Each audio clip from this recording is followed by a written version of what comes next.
Olá, pessoal. Vamos agora dar continuidade na sessão de aula sobre avaliação. Bem, nós vimos que existem 3 teóricos fundamentais para a avaliação para a gente aqui da orientação educacional.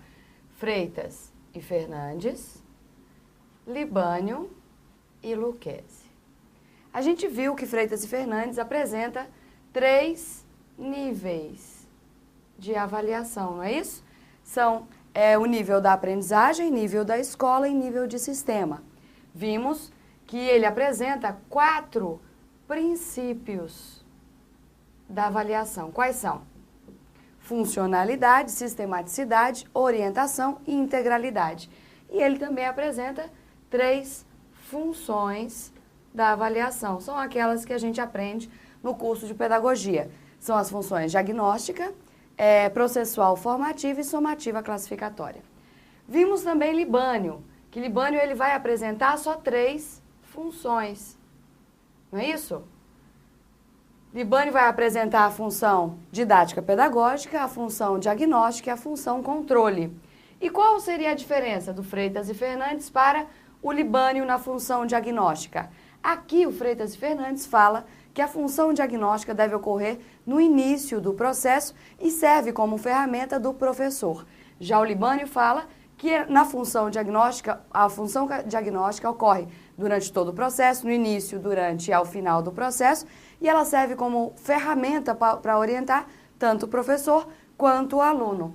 E nós vimos também o Lucchesi, que vai ter uma característica holística do processo avaliativo. Ele vai levar em consideração a tomada de decisão, a avaliação qualitativa, o diagnóstico, a mediação de Vygotsky, as aprendizagens significativas do Ausubel, os valores, os hábitos, as atitudes, a cidadania e por aí vai. Tudo bem, pessoal? Só uma retomada para a gente agora partir para a parte da orientação educacional. Sabendo essas teorias sobre avaliação, o orientador educacional, ele precisa estar preocupado com algumas questões. A gente vai ver agora algumas perguntas, tá certo? Que o orientador precisa se fazer para entrar em contato com o aluno, com o mundo do aluno, e aí sim poder influenciar no processo avaliativo. Então vamos lá. Segundo Grinspoon, um professor deve se perguntar: quem é o sujeito aluno hoje? O que é preciso para se educar para o futuro nesse novo século em que vivemos? Que sujeito as novas tecnologias vão nos pedir para esse novo tempo? E como se forma o sujeito para ele também ser artífice dessa nova tecnologia? Essas perguntas, pessoal, que o professor tem que se perguntar, o orientador também precisa se perguntar.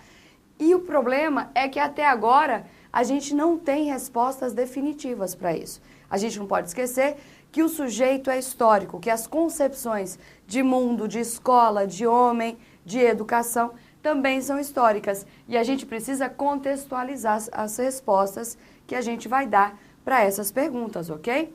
Outra coisa que a Grinspoon chama atenção é que o orientador precisa perceber o ambiente escolar e o aluno como sujeito, fato, conhecimento. Em que sentido? O sujeito, normalmente ele se caracteriza por um determinado fato e se caracteriza também como ele vai lidar com esse fato. Quais são os conhecimentos apropriados por ele para lidar com um determinado fato. Isso tudo leva a algumas palavras-chave, pessoal. Engajado. Aqui nós temos que formar alunos engajados, nós temos que nos preocupar para os professores serem professores engajados. Engajados com quê? Pelo quê? E para quê?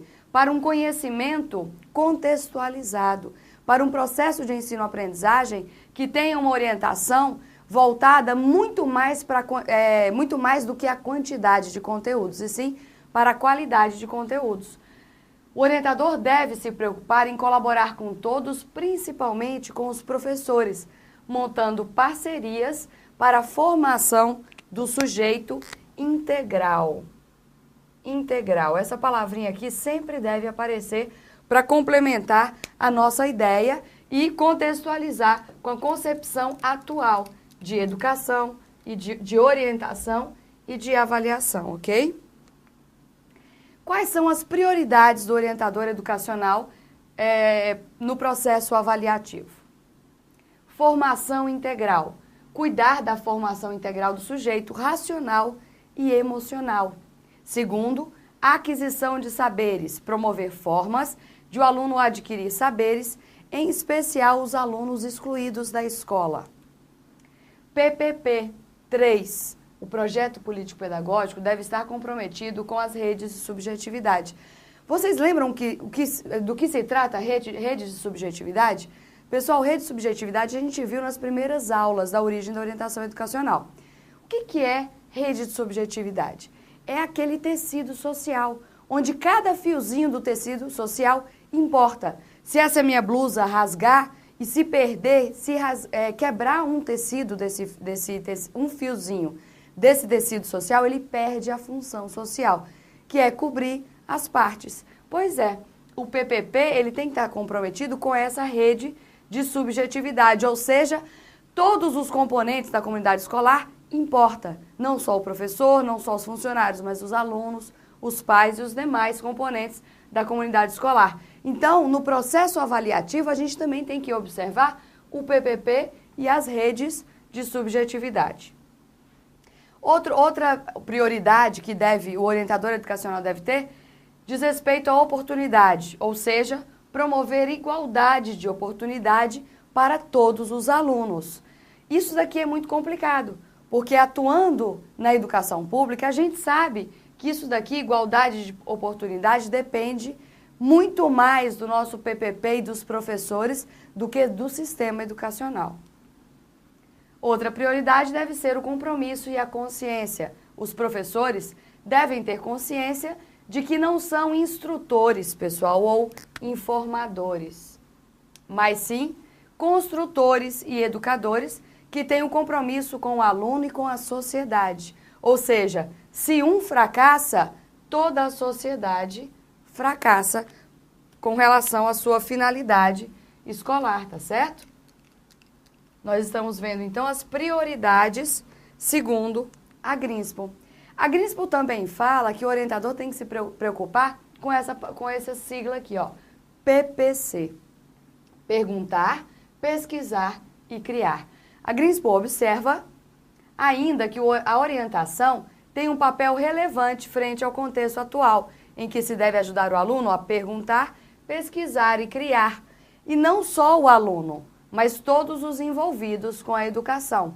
A orientação propicia possibilidades ao sujeito de compreender e analisar o mundo na sua relação com o outro, de modo que possa viver e conviver de forma mais crítica e consciente, buscando uma escola de qualidade, priorizando a avaliação formativa e os momentos de reflexão, considerando sempre a visão do aluno e suas vivências. A gente viu até aqui, então, as considerações da Grinspoon sobre a orientação, a visão, o olhar do orientador frente à avaliação, ok? Nós vimos aqui o PPC, perguntar, pesquisar e criar, e a gente viu outras prioridades que a Grinspoon apresenta: formação integral, aquisição de saberes, PPP com as redes de subjetividade, oportunidade, compromisso e consciência. Ok, pessoal, agora nós vamos entrar no conteúdo que vai discutir os instrumentos de medida e avaliação como subsídios no trabalho da orientação educacional, observação, análise de cenário e tudo mais. Então vamos a elas. SOI, Serviço de Orientação Educacional, utiliza diversas estratégias para a coleta de dados, visando consulta e análise de aspectos relacionados aos alunos, pais e processos de ensino-aprendizagem.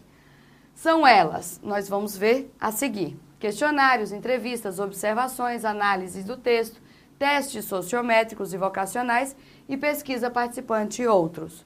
O orientador também pode analisar desenhos livres e redações de alunos. Normalmente, o orientador que analisa os desenhos livres e as redações fazem um curso específico para isso, ok?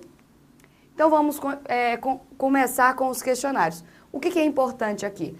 Nós não vamos passar para vocês aí de casa um manual de como fazer, de como utilizar esses instrumentos, essas ferramentas de medida, ok? Nós vamos apresentar os principais aspectos que podem aparecer na sua prova. Questionários, por exemplo. Os questionários facilitam o trabalho do orientador educacional. Suas questões somente terão sentido se tiverem uma finalidade. Tá certo? Já apareceu em questão de prova falando que a orientadora educacional aplicou um questionário para complementar a pasta do Serviço de Orientação Educacional. Tá errado, pessoal. A gente tem que ter uma finalidade para aplicar questionários. Perguntar aleatoriamente por curiosidade pode ser cansativo e indispor quem está respondendo. Um dos problemas mais frequentes quanto à aplicação de questionário é que quando não são respondidos na hora, correm o risco de não serem devolvidos. Aqui eu vou chamar a atenção de vocês para uma questão. Na escola pública, a gente se depara com várias situações diferentes. Por exemplo, pode acontecer de uma mãe de aluno, você vai lá, apresenta para a aluna fulana de tal um questionário e ela leva para casa para a mãe responder. Está totalmente incoerente com a atitude do orientador educacional. A gente precisa proporcionar um momento para a resposta desse questionário, tanto para o aluno quanto para o pai. Pode ser, por exemplo, que um pai seja analfabeto, não saiba escrever e nem ler. Então a criança, ela vai responder para o pai. O pai vai digitar e ela vai responder. Quem garante que as respostas estejam em consonância com o que foi respondido pelos pais? Então a gente precisa priorizar o fato desse questionário ser respondido presencialmente, porque aí sim, se for na nossa presença, o orientador pode ele mesmo responder o questionário para o pai que não teve acesso à educação escolar e não sabe escrever e nem ler, ok? Muito bem. Esse então foi o questionário. Entrevistas e reuniões são exemplos de estratégias de diagnóstico e de ação, ou seja, preventiva e remediativa. A entrevista deve ser agendada, deve ter um tempo de duração pré-fixado, deve ser objetiva e conduzida de forma que alcance os seus objetivos, sem se esquecer da ética e da discrição. Concluída a entrevista, deve-se registrar o que foi tratado e arquivar na pasta do aluno, ok? Aqui, pessoal, as entrevistas, o que acontece? Elas precisam ser agendadas e com um tempo pré-fixado, para o entrevistado ter uma consciência e poder priorizar o assunto da entrevista, ok?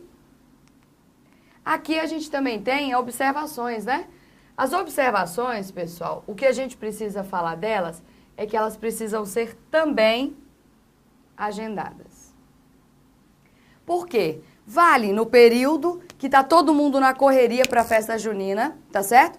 Todo mundo correndo, arrumando barraca e tudo mais, o orientador, a gente chama o orientador para ajudar, ele fala assim, não, eu estou observando. Não, não vale. Tem que estar lá na agendinha do orientador uma data para observação. Terça, quinta, quarta, sexta, ele precisa tirar um período para observação. Observação do recreio, observação da sala dos professores, observação da sala de aula, tá certo? Então, a gente precisa observar esses probleminhas aqui. Questionários, entrevistas e observações que a gente viu até agora. Testes sociométricos.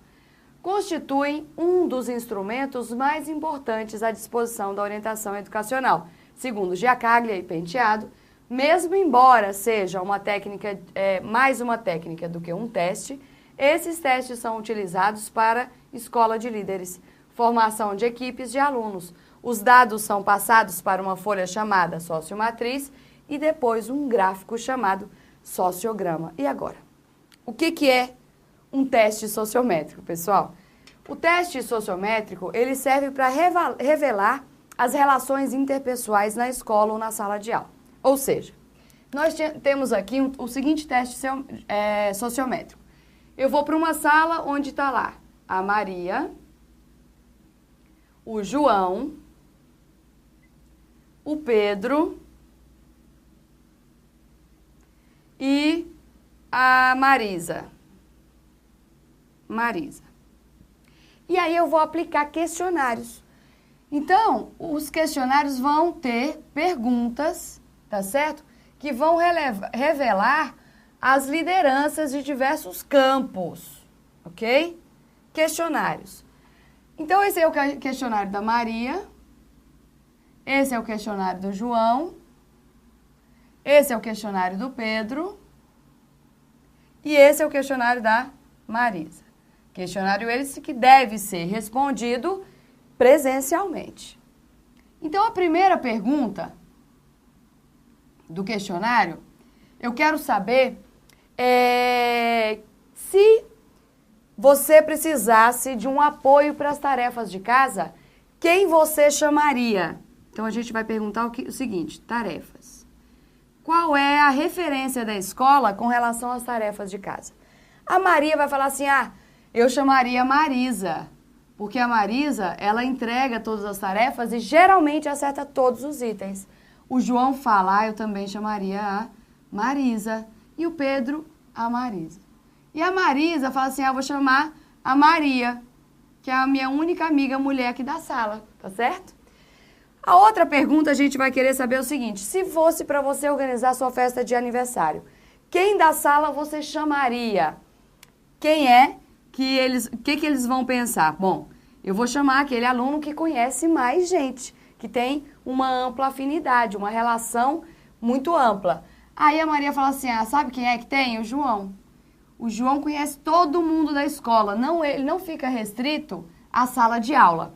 Aí o João fala assim, não, eu vou chamar o meu amigo Pedro, porque ele vai me ajudar a convocar o pessoal para a festa.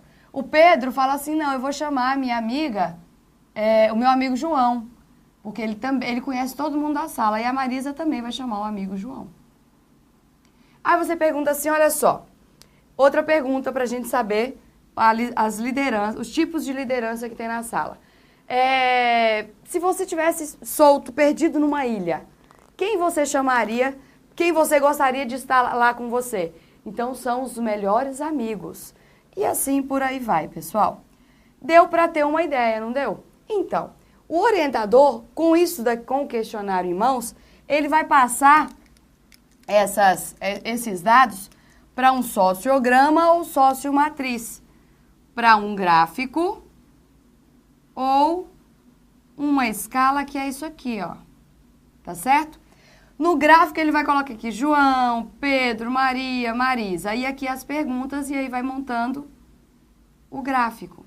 E aqui na sociomatriz ele vai montando o gráfico. Cada linha dessa é uma pergunta realizada, um objetivo diferente. Quem aparecer mais ao centro vai ser o que apareceu no maior número de perguntas, ok? E aqui vai estar o João, Maria e tudo mais. Tudo bem, pessoal? Agora, o que isso daqui tem de importante? Nunca vi cair em prova de concurso perguntando, tá certo? As melhores perguntas. Se você quer saber qual é a liderança de tarefa, qual é a melhor pergunta para isso? Não, pessoal. Isso aí não aparece nas provas de concurso. Pelo menos eu não vi aparecer até hoje. O que aparece é colocando uma definição equivocada aos testes sociométricos. Por exemplo, o teste sociométrico, ele vai sondar aptidões ou vai revelar aptidões de personalidade? Não, ele não vai identificar personalidade. Esse conceito, personalidade, ele pertence à concepção inicial de orientação educacional, que fazia o quê? Testes de QI e testes de personalidade. Hoje não. Hoje o máximo que a gente faz é sondar habilidades e não aptidões. Então o teste sociométrico ele serve para revelar as relações interpessoais na sala ou na escola. E essas lideranças, elas sempre vão ser as mesmas? Não. Conforme vai mudando o tempo, as lideranças também se modificam, ok? Então não dá para a gente fazer um teste sociométrico aqui e afirmar que daqui a 6 meses as lideranças são as mesmas. Muito bem, este foi então os testes sociométricos. Testes vocacionais são voltados para a escolha de profissão. Existem perfis mais adequados e menos adequados dentro de um mesmo nível intelectual geral. Os testes de aptidões específicas ajudam na escolha de determinadas profissões. Pessoal, testes vocacionais, hoje em dia quem aplica são psicólogos, tá certo? Que atuam em consultórios, em clínicas. O orientador educacional, a gente vai ter uma aula só de orientação vocacional, ele agora está trabalhando com, aqui não são testes, né? O teste sociométrico, que são exercícios. Estão trabalhando com atividades, a orientação vocacional por atividades. Aliás, ele não pode aplicar muitos dos testes que antes ele aplicava. Teste de QI e uma série de outros testes, ok? Então, aqui, a definição fala que existe padrões adequados e menos adequados para dentro de um mesmo nível intelectual. Então, o orientador ele vai apoiar, tá certo, na escolha profissional, e a gente vai ver isso na nossa aula de orientação vocacional, como ele deve fazer isso nos dias de hoje. E qual é a história da orientação vocacional. Tudo bem? Então, vamos adiante. Reuniões, assim como palestras, podem ser marcadas com finalidades diversas, com objetivo preponderante preventivo, pessoal. O que não exclui as reuniões para resolver problemas. Deve-se fazer uma pauta, evitar ser extensa e periodicidade excessiva. As palestras devem ter assuntos amplos, de interesse geral e transmitido em linguagem adequada ao público. Pessoal, eu sei que tem muitos orientadores muito interessados e tudo mais. Só que não adianta eu chamar um juiz, um advogado, um médico que vai fazer uma palestra, que vai fazer uma reunião com uma linguagem na qual a maioria das pessoas que estão ouvindo, os ouvintes, não vão entender. Então, a linguagem, a comunicação precisa ser adequada, primeiro. Segundo, precisa ter um tempo que vai de meia hora a 40 minutos, porque normalmente as pessoas vão sustentar o foco e a sua atenção durante esse período, ok? Aí aqui a gente apresenta mais dois instrumentos da orientação educacional, a pesquisa participante e a pedagogia de projetos. E essas duas a gente vai usar um tempo maiorzinho para vocês entenderem do que se trata. Pesquisa participante. A pesquisa participante diferencia-se da pesquisa tradicional, pois essa última considera a população pesquisada passiva, desprovida da capacidade de analisar a própria realidade e buscar soluções para os seus problemas. A pesquisa participante, ao contrário, requer necessariamente a participação da população envolvida na identificação, análise e busca de soluções e de problemas coletivos, ok? Essa pesquisa participante, pessoal, segundo o Brandão, ela tem algumas fases. Mas o que eu queria falar para vocês dela? A historinha da pesquisa participante. Antes da década de 80, vigorava no Brasil o período disciplinador, tá certo? A ditadura militar. Até aquele momento, os pesquisadores estavam voltados para o campo acadêmico. Eles vinham para as comunidades e faziam pesquisa. Essa comunidade, essa população, ela era objeto de pesquisa. Pois bem, com os movimentos populares na década de 80, que derrubou a ditadura militar e proporcionou uma discussão mais democrática sobre os problemas, ela também defendeu a partir daí a pesquisa participante. Ou seja, os próprios pesquisados como sujeitos, tá certo? Na construção do conhecimento. Então, essa pesquisa, necessariamente, ela é intencional. Por quê? Porque ela tem o objetivo de analisar um determinado problema sob um determinado ponto de vista, que é o ponto de vista da população. Então, ela vai ser um importante instrumento do orientador educacional, por exemplo, na construção do projeto político-pedagógico, porque dessa maneira ele vai poder envolver a comunidade que participa na pesquisa, formar intelectuais orgânicos, ou seja, pessoas que, vindo da própria comunidade escolar, vão se instrumentalizar com conhecimento científico, de análise e levantamento de hipótese, e aí sim vai poder contribuir para o bom andamento da comunidade escolar e do processo educativo. O Brandão apresenta algumas fases para a pesquisa participante. Primeira fase, Montagem institucional e metodológica da pesquisa participante. Discute-se o projeto de pesquisa com a população e os seus representantes. Definem-se objetivos, conceitos, métodos, hipótese. Delimita-se a região que será pesquisada, distribuem-se tarefas, selecionam-se os pesquisadores ou grupos de pesquisa, elaboram-se com um cronograma de atividades a serem realizadas. Fase 2. Estudo preliminar provisório da região e da população envolvidas. É caracterizada pela coleta de dados, pessoal. Coleta de dados, então, ocorre na fase 2. A fim de se conhecer a realidade, a difusão dos resultados. A terceira fase, análise crítica dos problemas que a população considere prioritários e seus membros, organizados em grupos, desejam estudar. Há a formação dos grupos de estudo para análise dos resultados. Pode-se solicitar o auxílio de um orientador de grupos. E quarta fase, a programação e a aplicação de um plano de ação, incluindo atividades educacionais que contribuam para a solução dos problemas encontrados. Elabora-se um plano de ação a partir dos problemas identificados e analisados. Busca-se a participação da população na tomada de decisões. É importante destacar que a pesquisa participante não termina na quarta fase, pessoal, pois da análise realizada, outros problemas podem surgir, ensejando uma nova pesquisa participante. Pessoal, características: gira em torno de um problema, problemas oriundos da realidade, é um processo coletivo e pressupõe união entre teoria e prática, tá certo? Pesquisa participante no processo de ensino-aprendizagem. Os pesquisadores e participantes interagem na dialética do processo. Ideias-chaves: atividade educativa de investigação em ação social, o pesquisador não é neutro, a formação de intelectual orgânico, sujeitos do conhecimento versus objetos do conhecimento. Por hoje, pessoal, a gente vai ver até aqui. Na próxima videoaula, a gente dá continuidade com a pedagogia de projetos. Até lá!